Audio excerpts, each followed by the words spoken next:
특히 잠언 19장 21절 말씀에 보니까 죽고 사는 것이 혀의 권세에 달렸나니 말씀하고 있습니다. 특별히 믿음과 더불어 성도의 행실을 강조한 야고보 장로는 말에 대해서 우리에게 무엇을 가르치고 있습니다. 오늘 말씀 2절에는 이렇게 말씀하고 있습니다. 우리가 나 실수가 많으니 만일 말에 실수가 없는 자라면 곧 온전한 사람이라 능히 온몸도 굴레 씌우리라. 야고보 장로는 우리 인간이 불완전한 존재임을 말하고 있습니다. 우리가 다 실수가 많다 고백합니다. 그 불완전한 모습 가운데 가장 끝까지 우리를 괴롭히는 것이 말입니다. 그 사람의 인격을 최후까지 보증해 줄 수 있는 기준이 바로 말입니다. 만일 말에 실수가 없는 자라면 곧 온전한 사람이라 능히 온몸도 굴레 씌우리라. 말이 곧 그 사람의 모든 것을 드러낸다는 의미입니다.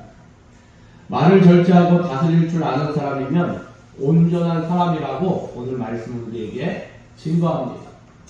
그 말을 절제하지 못하고 다스릴 수 없는 사람이라면 아무리 다른 조건이 좋다 하더라도 온전한 사람으로 인정받지 못한다는 것입니다. 어떻게 보면 인격적으로 부족함이 있는 사람이라는 말씀입니다. 말에 신뢰가 없는 사람은 아무것도 기대할 수 없는 사람입니다. 잠언 29장 20절에 보니까 내가 말이 조급한 사람을 보느냐 그보다 미련한 자에게 오히려 희망이 있느니라. 어떻습니까? 오늘날 우리 사회 지도자들의 모습을 보면 이렇게 하겠습니다.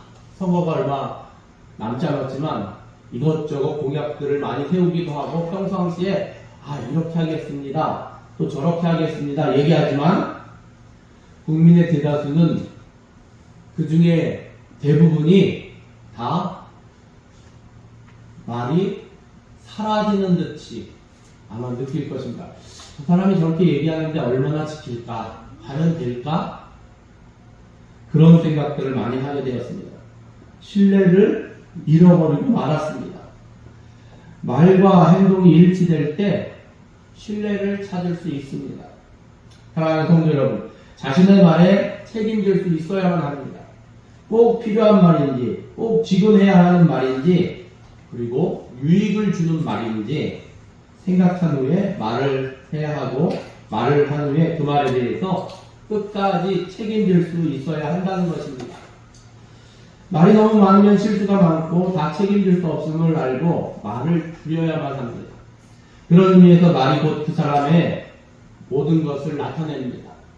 말을 다스릴 수 있는 사람은 마음을 다스릴 수 있고 인생 전체를 다스릴 수 있습니다. 그러나 말을 다스릴 수 없는 사람은 마음을 다스릴 수 없고 인생 전체를 다스릴 수 없게 됩니다. 야고보 장로는 혀가 가지고 있는 힘을 세 가지 비유로 우리에게 설명해 주고 있습니다. 3절에서 5절 말씀해 보니까 이 세 가지가 보니까 재갈, 배피, 그 다음에 불입니다. 재갈은 말에 물리는 것입니다. 아무리 탁월한 말이라도 재갈을 물리지 않은 말은 할 수가 없습니다. 주인이 원하는 방향으로 조정할 수 없기 때문입니다. 작은 것이지만 말에 달리는 방향을 조정할 수 있는 핵심적인 도구입니다. 배의 키는 어떻습니까? 마찬가지입니다. 키는 배에 비하면 너무나 작습니다. 그러나 그것이 배의 방향을 결정합니다. 키가 고장나면 배를 조정할 수 없고 큰 사고가 발생할 수 있습니다. 불도 마찬가지입니다.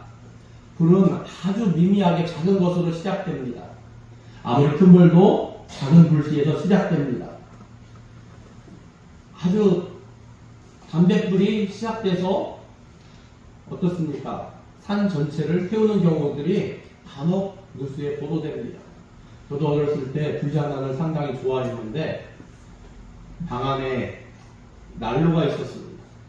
형들이 이렇게 종이를 막 구겨갖고 신문지를 불을 붙여갖고 잽싸게 밖으로 나가서 마당에 가서 불을 이렇게 피우는 걸 보고 그대로 따라했는데 뜨거우면 어떻게 됩니까? 네. 들고 있던 게 뜨거우면 어떻게 합니까? 놔야죠. 나면은 어떻게 됩니까? 방 안에다 놓으면? 네. 아주 불이 잘 나는 침대 밑으로 들어갔습니다.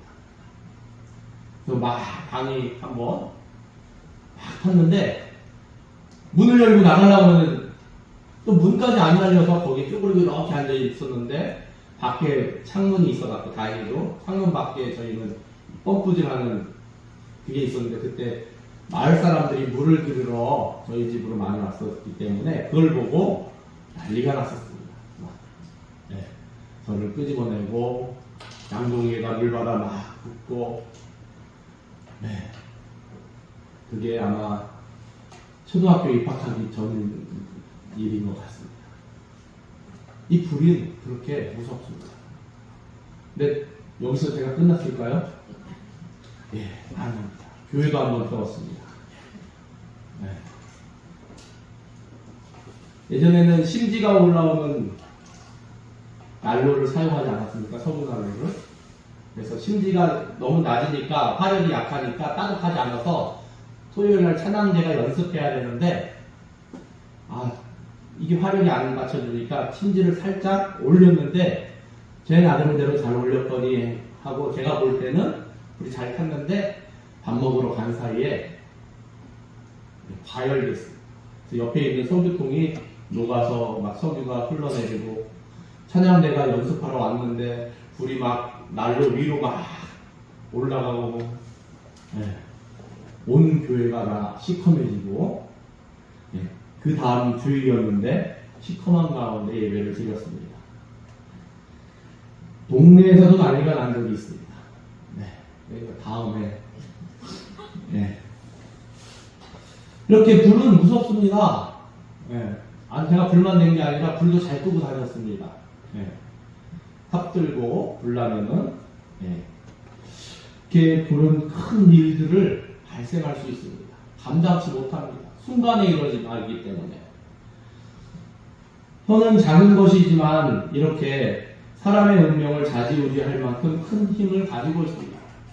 혀의 비유로 제갈, 배기, 불 이렇게 됐는데 이것은 오늘 말씀 속에서 우리에게 증거하는 그 비유의 예가 이 혀에 대해서 분명히 알고 있어야 할 것입니다.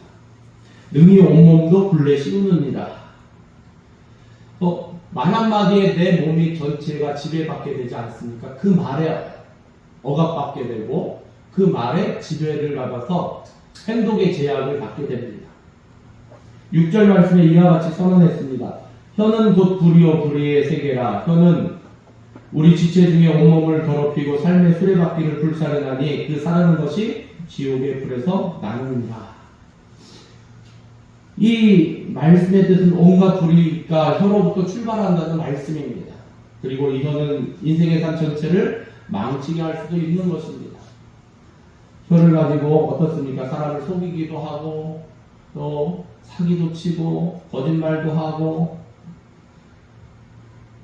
그래서 혀가 사르는 것이 지옥불에서 나오는 것 같다고 말씀하고 있습니다. 우리는 혀가 얼마나 무서운다는 것을 기억하고 조심해야만 합니다. 우리 옛말에 말이 시가 된다 이런 말도 있습니다.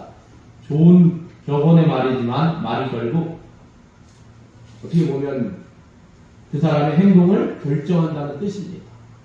어떤 말을 하느냐에 따라 그 사람이 달라지고 결국 그 사람의 행동까지 달라진다는 것입니다. 그래서 한마디로 말조심해야 한다는 것입니다. 성경에는 이 말 한마디로 구원 얻은 자들도 있습니다.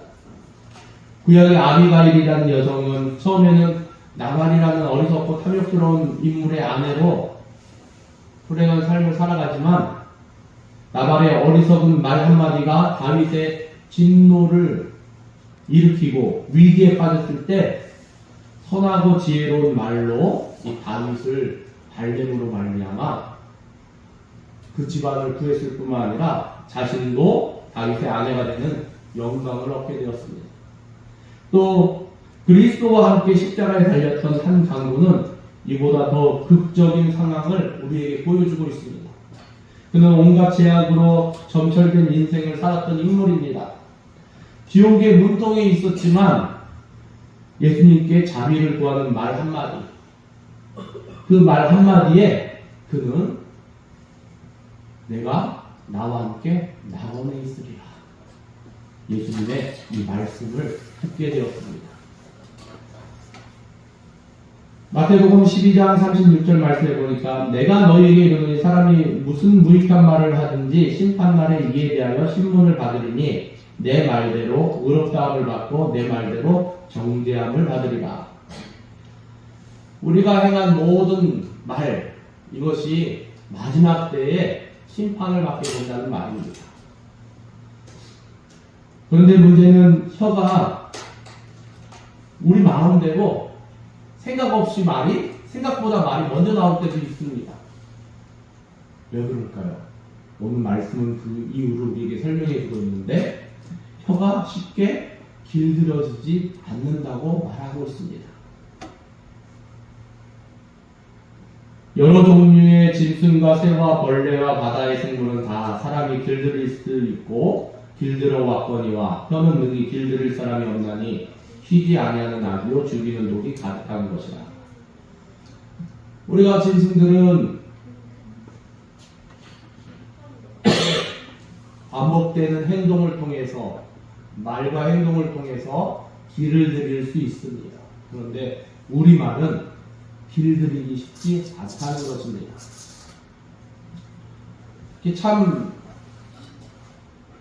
이 말이라는 게 어떻게 보면 무서운 것이, 누가 저한테 그런 얘기를 해주셨는데, 그쵸? 네.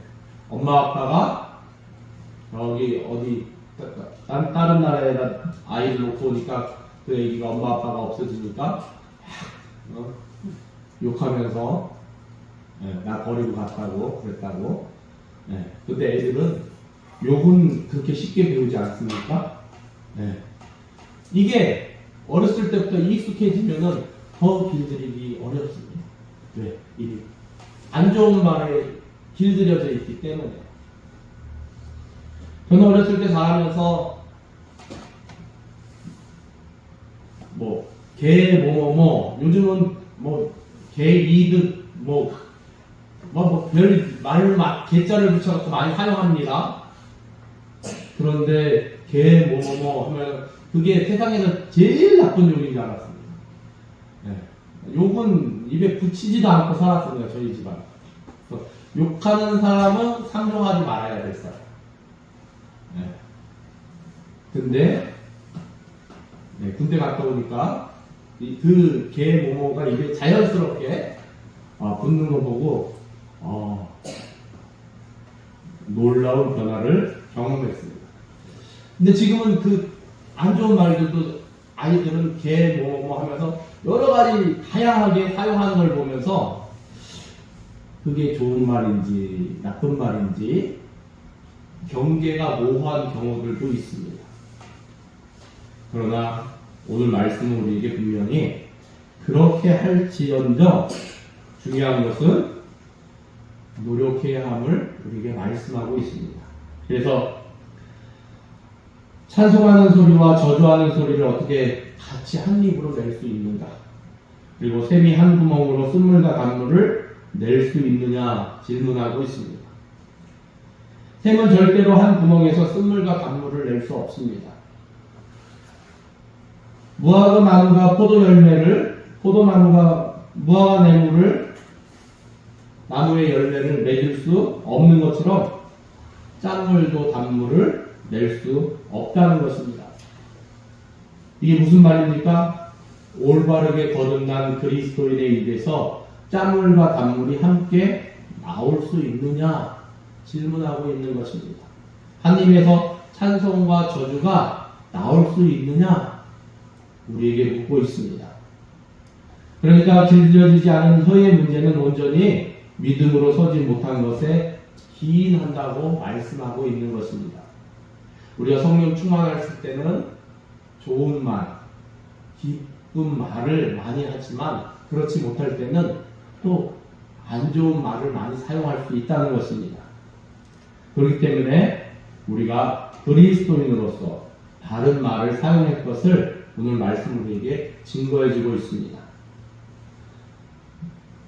예수님은 이렇게 말씀하셨습니다. 누가복음 6장 45절에 보니까 선한 사람은 마음에 쌓은 선에서 선을 내고 악한 자는 그 쌓은 악에서 악을 내나니 이는 마음에 가득한 것을 입으로 말함이니라. 그 입의 말이 그 사람의 마음이라고 말씀하고 있습니다. 사랑하는 성도 여러분, 야고보서의 주제가 무엇입니까? 믿음은 행함으로 증명되어야 한다는 것입니다. 특히 변화되어야 할 행함의 영역에서 가장 중요한 것은 말의 변화입니다. 사람의 말에는 운명을 바꿔놓는, 행동을 바꿔놓는 결정적인 힘이 있습니다. 작은 것이지만 제갈처럼, 배의 키처럼, 온 산을 태우는 불처럼 너무나 큰 결과를 가져옵니다. 아이들에게 칭찬을 하면 그 칭찬대로 그 아이가 됩니다. 아이에게 저주를 하면 그 저주대로 그 아이가 그 저주대로 그 인생을 살아갑니다. 기왕이면 이 능력을 가지고 선하게 사용할 수 있기를 바랍니다. 시기와 질투에 사로잡힌 말, 상처 주는 말, 겁만 번지르르 한 말, 허영과 가장으로 가득한 말보다는 감사하는 말, 격려하는 말, 칭찬하는 말, 그리고 다른 사람에게 힘이 되는 말, 겸손하고 화평하게 하는 말로 세상을 바꾸어갈 수 있기를 바랍니다. 묻겠습니다. 여러분이 요즘 입에서 자주 사용하는 말은 어떤 말씀들을 많이 하고 있습니까? 그 말이 여러분의 믿음을 온전히 반영하는 말입니까? 내가 하는 말이 곧 나의 신앙 고백이라는 것, 나의 신앙의 현 주소라는 것을 생각하고 다시금 돌아보아야 한다는 것입니다. 저와 여러분의 말이 우리 마음을 온전히 드러낼 수 있기를 바랍니다. 그리고 저와 여러분의 말을 인해서 내가 사는 곳, 내가 생활하는 곳을 작은 천국으로 만들어갈 수 있기를 예수님의 이름으로 축원합니다. 기도하겠습니다. 하나님 감사합니다. 하나님, 우리가 말을 할 때 우리가 어려서부터 사용하던 그런 말들을 사용하는데 때로는 안 좋은 말도 사용하고 좋은 말도 사용합니다. 그러나 하나님, 할 수만 있으면 말하지 않게 하시고 또 꼭 필요한 말만 하게 하시고 또 이 말을 해서 다른 사람에게 도움이 될 수 있으면 도움이 되는 말만 할 수 있기를 원합니다. 하나님, 우리 안에 지혜를 허락하시고 명철을 허락하시어서 성령 하나님께서 우리 말 가운데 파수꾼을 세워주시고 그러므로 말미암아 하나님의 자녀다운 그러한 사람을 살리는 말을 할 수 있도록 하나님 함께하여 주시옵소서. 그리하여 우리의 말을 통해서 우리와 함께 생활하는 우리의 가족들을 살리고 또 우리가 함께 믿음을 나누는 우리의 이 믿음 공동체를 살리고 또 우리가 함께 생활하는 주변의 이웃들을 살리는 하나님의 사람으로 작은 천국을 이뤄갈 수 있도록 하나님 우리를 사용하여 주시옵소서. 모든 것을 감사드리며 예수님의 이름으로 기도드립니다. 아멘.